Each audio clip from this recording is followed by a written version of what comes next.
गणनायकाय गणदैवताय गणाध्यक्षाय धीमहि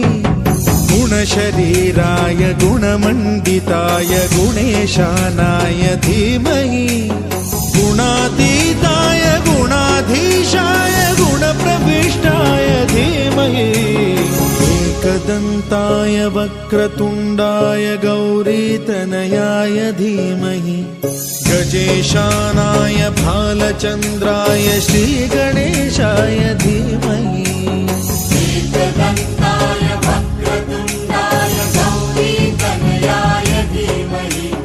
गजेशानाय भालचन्द्राय श्रीगणेशाय धीमहि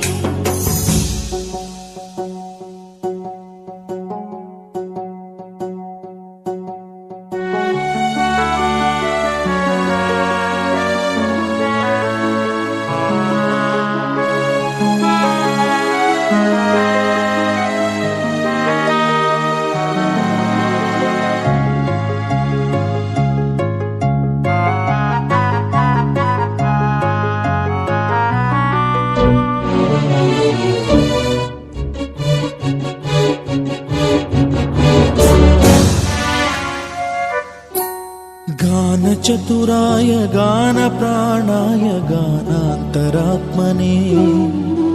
गानोत्सुकाय गानमत्ताय गानोत्सुकमनसे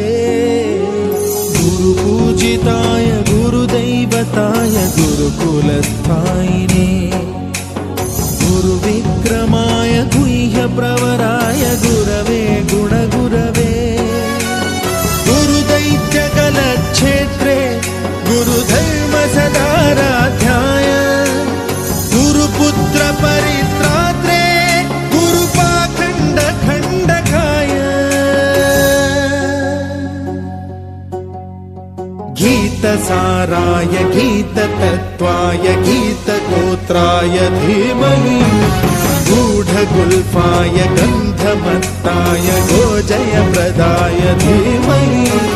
गुणातीताय गुणाधीशाय गुणप्रविष्टाय धीमहि एकदन्ताय वक्रतुण्डाय गौरीतनयाय धीमहि गजेशानाय भालचन्द्राय श्रीगणेशाय धीमहि एकदन्ताय वक्रतुण्डाय गौरीतनयाय धीमहि गजेशानाय भालचन्द्राय श्रीगणेशाय धीमहि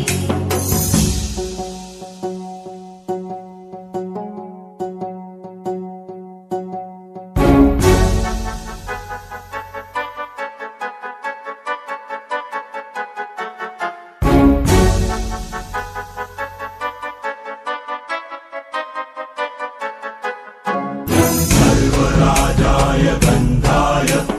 सर्वगानश्रवणप्रणयिने गाढानुरागाय ग्रन्थाय गीताय ग्रन्थार्थतत्त्वविदे गुणवते गणपतये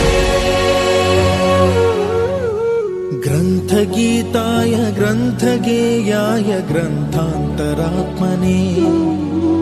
गीतलीनाय गीताश्रयाय गीतवाद्यपटवे गेयचरिताय गायकवराय गन्धर्वप्रियकृते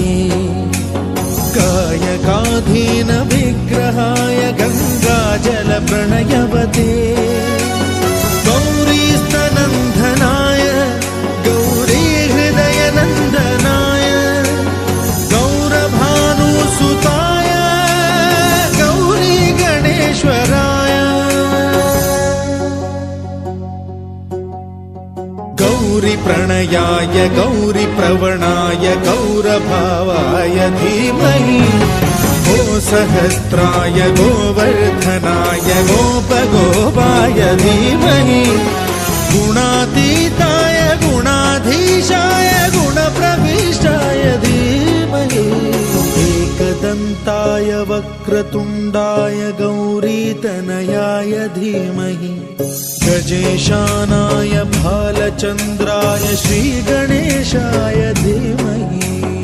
एकदन्ताय वक्रतुण्डाय गौरीतनयाय धीमहि गजेशानाय भालचन्द्राय श्रीगणेशाय धीमहि